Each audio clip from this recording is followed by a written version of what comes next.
And when I look at the playoff races, three things come to mind to me. American League East, the American League Central, and the National League Wild Card. Of those three, which interests you the most, and which do you think is going to come down to the wire of those three?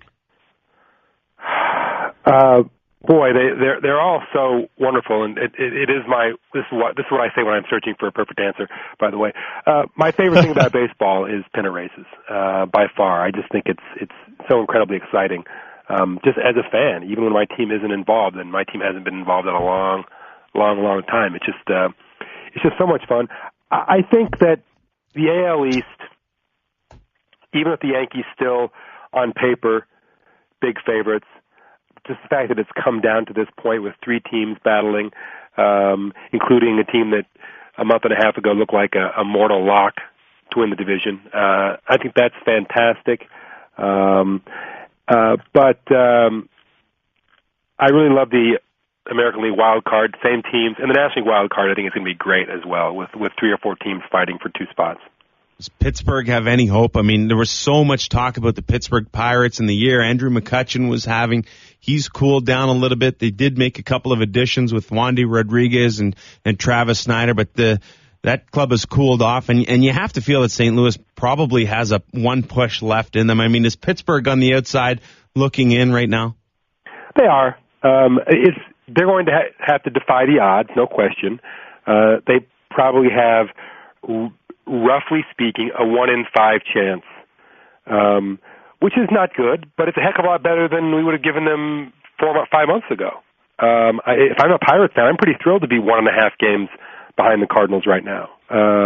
It's not a great place to be, but it's great for the Pirates. All right, Rob. I need to know.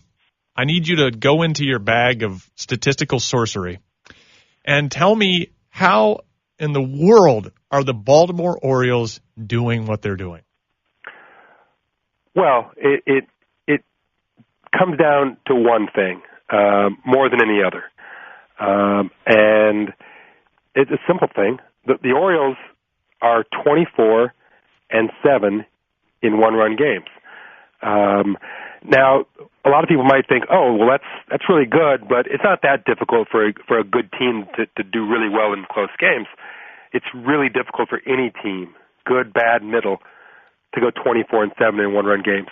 The other two good teams in that division, as you guys know, as everyone listening knows, are the Yankees and the Rays.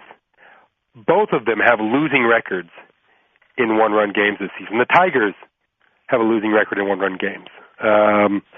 The Nationals have a great record in one-run games. They're sort of the team in the NL that's done really well. But other teams, the Cardinals, losing record, one-run games. It's just there's really no strong correlation between being good and being really good in close games. Oddly enough, it just doesn't work that way. So for the Orioles to do what they've done, it's nearly miraculous.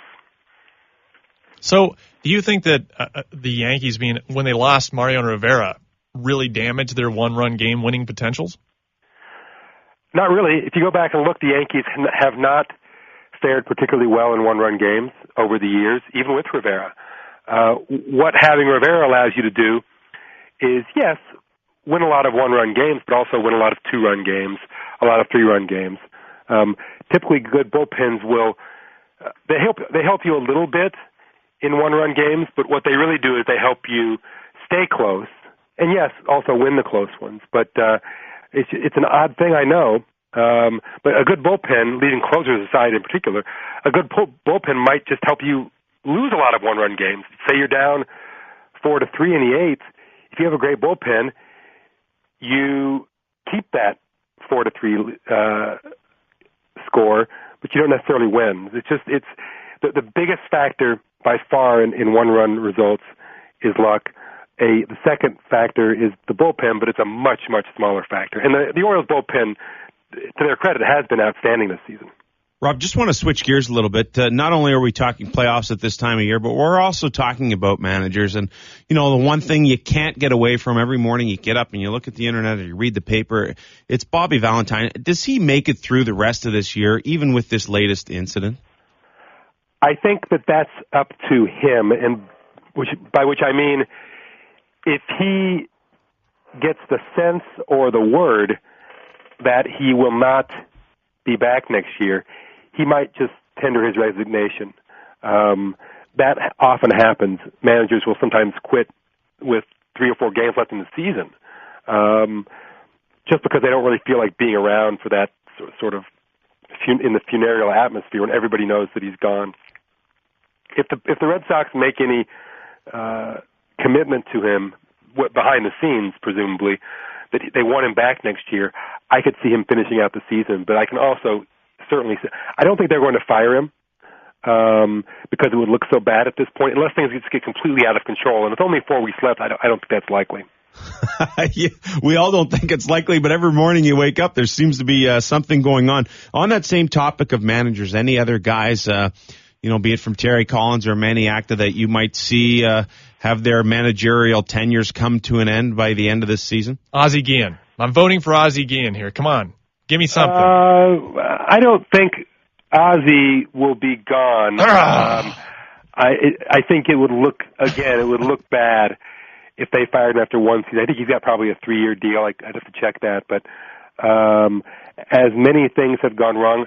Now, I could see there's been some talk about changes in the front office.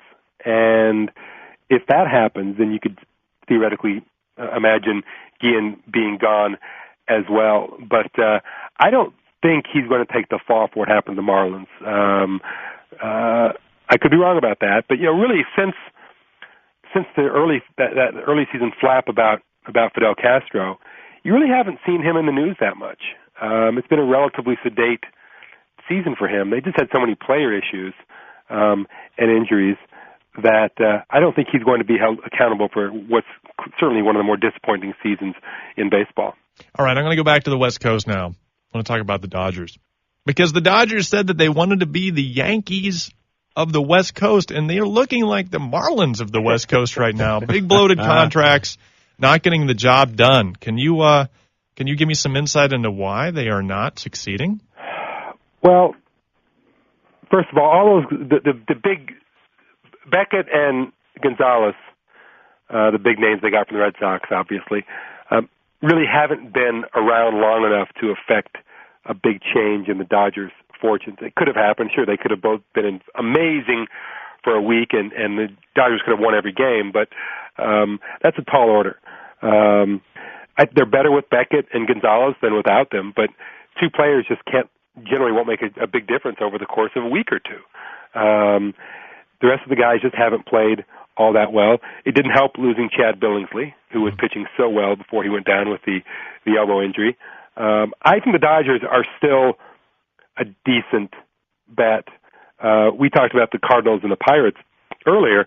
I think the Cardinals' real competition for that second wild card is likely to come from the Dodgers, who may have a run left in them this month. I do think in the long term, it is an odd thing that it's not going to be as easy for them as people think. Yes, they could be the Yankees of the West, which might be a good thing, but you need not only the Yankees' money, but also the Yankees' acumen. And I'm not sure yet if the Dodgers have that. Rob, one last question for you. You're huge in the pennant races. There's 4 series this weekend.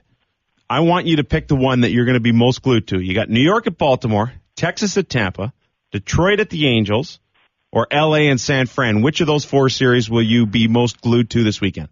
New York, Baltimore, no question. Awesome. I think because, it's funny. I have sort of dual affinities. I love Northeast baseball or East Coast baseball because of the history that's involved there. I mean, when you say Yankees, Orioles, that takes me back to my youth, Billy Martin and Earl Weaver. And I love the history. I love the fact that the Orioles have a chance to go back to the playoffs after so many years of being out. I also am obsessed with the Giants and the Dodgers. Yeah, me too. Who were not really big in my youth. In the 70s, the Giants were not any good.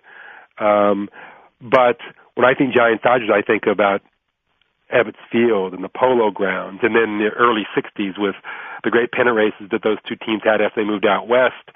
And I love turning on the TV at 7 Pacific and getting to watch a Giants-Dodgers game. So it's really tough for me to choose, but I'm crazy. This Orioles story is just so bizarre that that's what I'm going to be watching.